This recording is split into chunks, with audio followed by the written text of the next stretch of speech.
যারাই গেল এগুলো আর আসতেছে না, আর আসবেও না। সুতরাং এই আশায় গুড়ে বালি আপনারা ধান্দা বাদ দিন।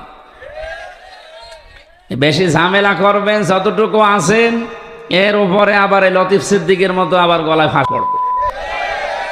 ওই কারো সে হাওয়াতে ফুলবেন না, কারণ যারা হাওয়া দিয়ে ফোলায় ওরাই লাথি দেয়। ফুটবলকে একদিন একজন জিজ্ঞাসা করছে, ভাই তুমি এত লাথি খাও কেন? যে তোমারে দেখে খালি লাথি দেয়। আমি পরের পামে ফলি, মানুষ আমারে হাওয়া দিয়ে ফোলায়, তো আমি তো নিজে ফলতে পারি না।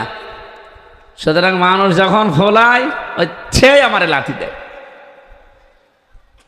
সুতরাং আপনি নিজে যখন ফুলতে পারেন না, ফুলবেন না। অন্য কেউ হাওয়া দেবে আর আপনি ফলবেন আশায় বুক বেঁধে, সে জামানা শেষ হয়ে গেছে। এই দেশে 36শে জুলাই যারা ঘটিয়েছে, এটা শুধুমাত্র কয়েকজন ছেলে মেয়ে না, সারা বাংলাদেশের সব মানুষ তাদের সাথে ছিল। এমনিতেই ছোটখাটো কোনো বিষয় নিয়ে মনোমালিন্য হতেই পারে, কিন্তু এ বিষয়ে একমত দেশে যারা সত্যি জালেম ছিল, যারা অন্তত 3232 জন মানুষ অলরেডি